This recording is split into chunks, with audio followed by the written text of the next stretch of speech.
Это видео прямо с горы.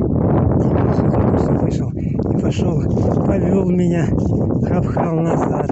И я вот волканул, вернулся теперь вот в ту сторону. Потому что обхал не отпускает. Говорит, иди к нам назад. Ветер прямо в харю, а я шпарю. Но теперь я иду правильным путем. В лес не пойду, там сугробы.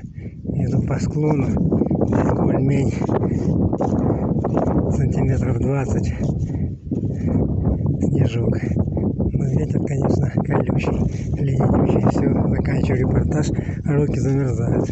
Перчатки уже ледяные изнутри. Всем привет.